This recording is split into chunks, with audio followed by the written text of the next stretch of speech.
Hey, welcome to this week's edition of Picture This.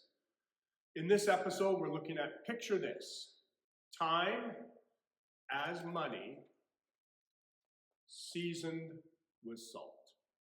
In Colossians chapter 4, 5 to 6, it says this: walk in wisdom toward outsiders, making the best use of the time.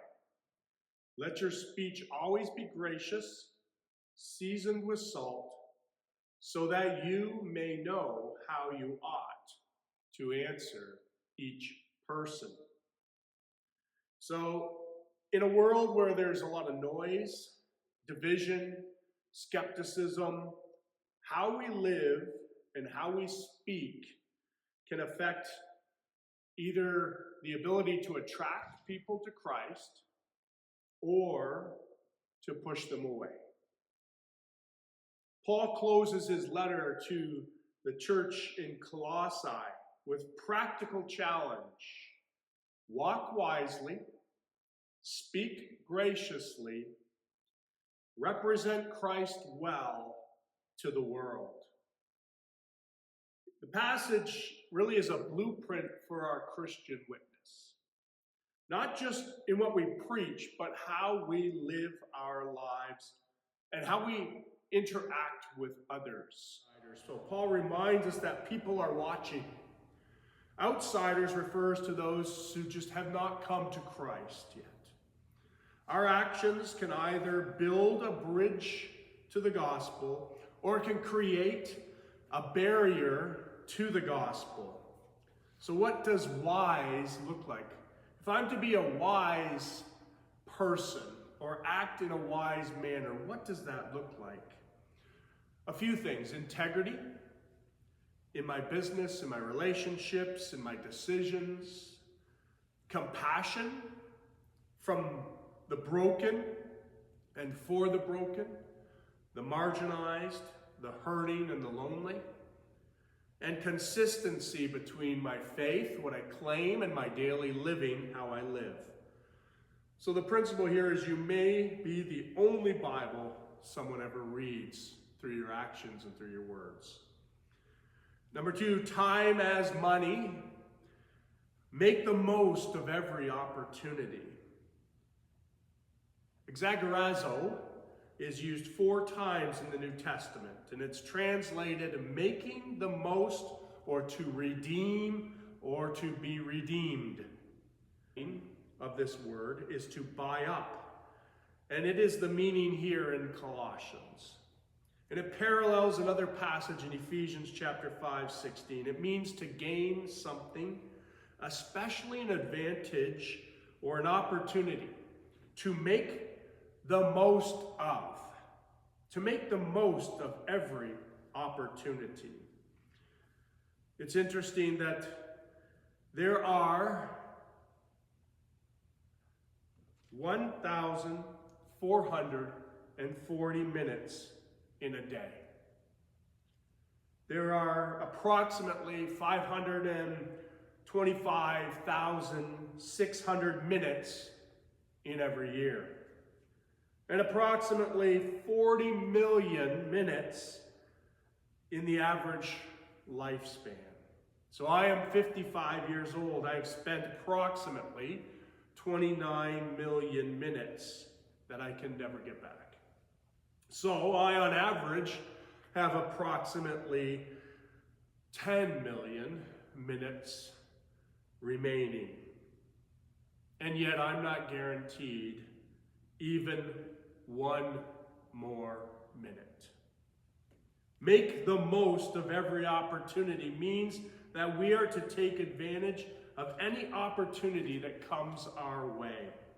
And in the context of this section of Colossians, it refers to an opportunity to speak, share, and be the gospel. Every day presents a chance to reflect Christ, to plant seeds of truth, or to speak hope, or to extend actions of love. Why the urgency? Why does it matter so much? Well, number 1, time is important. Opportunities don't last forever.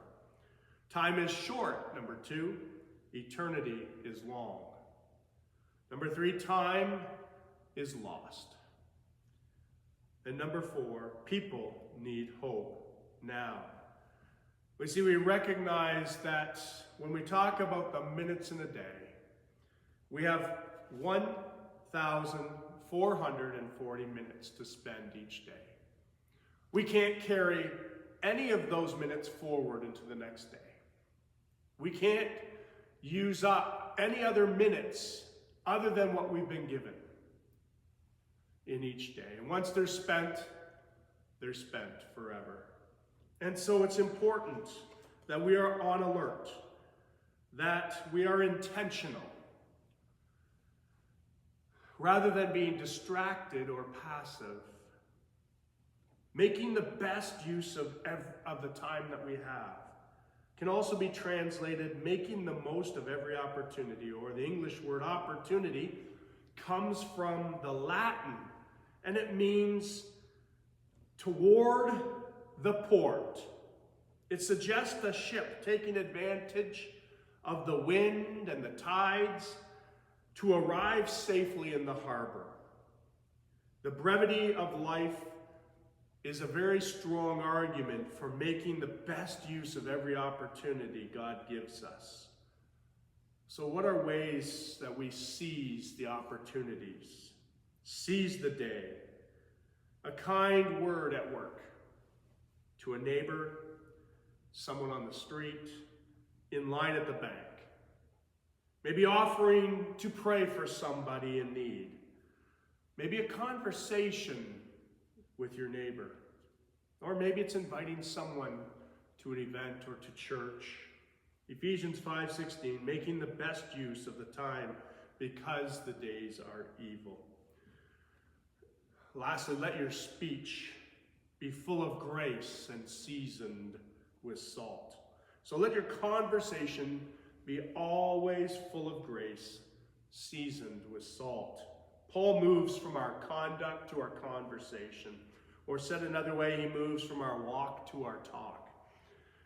And the main idea is our speech, and the two definers of our speech, which are grace and salt. So what does Paul mean? Full of grace. Your words should reflect God's kindness, his patience, and his love to others. It's a reflection of God's grace. Seasoned with salt, your words should preserve truth or add flavor. Never bland, never offensive, without cause. Salt preserves, and salt, it satisfies.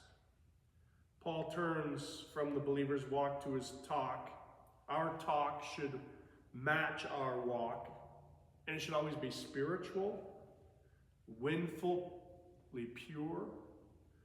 It should adapt and be appropriate. Our speech should always be winsome, which Webster says is attractive and appealing and generally pleasing and engaging, often because of a childlike charm or innocence.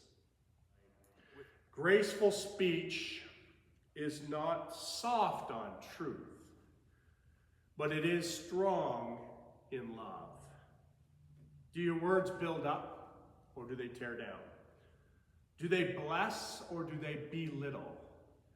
Do they invite, or do they isolate? He concludes by saying, know how to answer everyone, so that you may know how to answer everyone, verse 6. Paul will now go on to explain why we cultivate gracious speech in our lives, so that our conversation will be appropriate to each person that we speak to. All right, follow that. So our conversation will be appropriate to each person that we speak to. Not every person needs the same approach. That you may know speaks of the intuitive knowing. It's a knowing that God's Spirit implants in his children, and which persists. Know, it's a perfect tense. It speaks of permanence of its knowledge. Paul is calling us to be Spirit-led, and Spirit-led in discernment, especially in our conversations. Some need encouragement, others need challenge. Many need a simple explanation of faith. 1 Peter 3:15, always be prepared to give an answer to everyone who asks, but do this with gentleness and respect. So a life that points to Christ is Paul's message here, and it's clear. Live wisely, speak graciously, be ready always. Live wisely, speak graciously, be ready always. When we do this, we live as effective witnesses, not just with our lips, but from our lives. Our prayer really needs to be, Lord, help us to walk in wisdom and speak with grace. Make us alert to the opportunities you place before us. Let our lives and our words reflect you clearly and compassionately to a world in need of your truth. Amen. You know, there's a powerful message of the power of salt and light. A pastor once shared the story of a woman in his church who made it a point to pray every morning. Lord, help me speak words today that taste like salt and shine like light. One busy afternoon, she was waiting in a long grocery store line. The cashier looked overwhelmed and the customer ahead of her was irate. Tension was thick in the air. And when it was finally her turn, she looked at the young cashier and she said gently, "You're doing a great job. You're doing a great job. I just want to say thank you for hanging in there." The woman didn't preach. She didn't hand her a tract. She simply spoke a word seasoned with salt. The cashier paused, eyes watered, and whispered, "Thank you. I really needed that today." It was a week later, and the woman was shopping again when the same cashier stopped her and said, "Are you the lady who said something kind to me last week? I went home and I told my mom about you.